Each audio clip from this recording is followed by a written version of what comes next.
السلام علیکم۔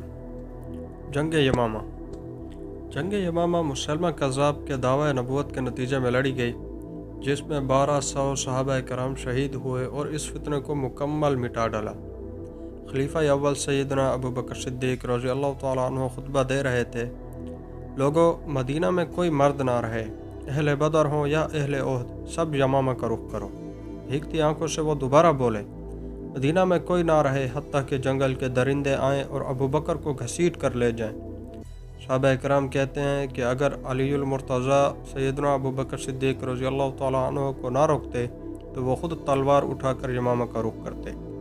13,000 کے مقابل بنو حنفیہ کے 70,000 جنگجو اسلحے سے لیس کھڑے تھے۔ جنگ یمامہ وہ جنگ تھی جس کے متعلق اہل مدینہ کہتے تھے: باخدا ہم نے ایسی جنگ نہ پہلے کبھی لڑی ہے نہ بعد میں کبھی لڑی۔ اس سے پہلے جتنی جنگیں ہوئیں، بدر، احد، خندق، خیبر، موتا وغیرہ، صرف 259 صحابہ کرام شہید ہوئے۔ ختم نبوت صلی اللہ علیہ وسلم کے دفاع میں 1200 صحابہ کرام کٹے جسموں کے ساتھ مقتل میں پڑے تھے۔ اے مسلمانوں، تمہیں پھر بھی ختم نبوت کی اہمیت معلوم نہ ہوئی۔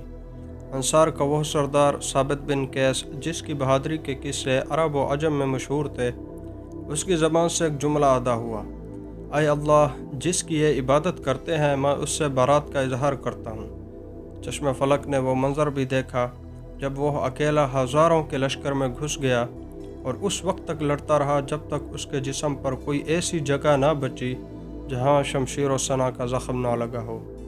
عمر بن خطاب رضی اللہ تعالیٰ عنہ کے بھائی زید بن خطاب، جو اسلام لانے میں صف اول میں شامل تھا، اس نے مسلمانوں میں آخری خطبہ دیا: واللہ میں آج کے دن اس وقت تک کسی سے بات نہ کروں گا جب تک کہ انہیں شکست نہ دے دوں یا شہید نہ ہو جاؤں۔ اے مسلمانوں، تمہیں پھر بھی ختم نبوت کی اہمیت معلوم نہ ہوئی۔ بنو حنفیہ کا باغ حدیقۃ الرحمن میں اتنا خون بہا کہ اسے حدیقۃ الموت کہا جانے لگا۔ اس باغ کی دیواریں مثل قلعہ کی تھیں۔ کیا عقل یہ سوچ سکتی ہے کہ ہزاروں کا لشکر ہو اور برا بن مالک کہے: اے مسلمانوں، اب ایک ہی راستہ ہے، تم مجھے اٹھا کر اس قلعے میں پھینک دو، میں تمہارے لیے دروازہ کھولوں گا۔ اس نے قلعے کی دیوار پر کھڑے ہو کر منکرین ختم نبوت کے اس لشکر جرار کو دیکھا اور پھر تنہا اس قلعے میں چھلانگ لگا دی۔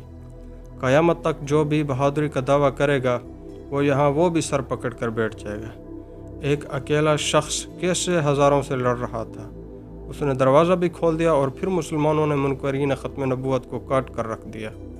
اے مسلمانوں، کاش کہ تم جان لیتے کہ تمہارے اسلاف نے اپنی جانیں دے کر رسول اللہ صلی اللہ علیہ وسلم کی ختم نبوت کا دفاع کیا ہے۔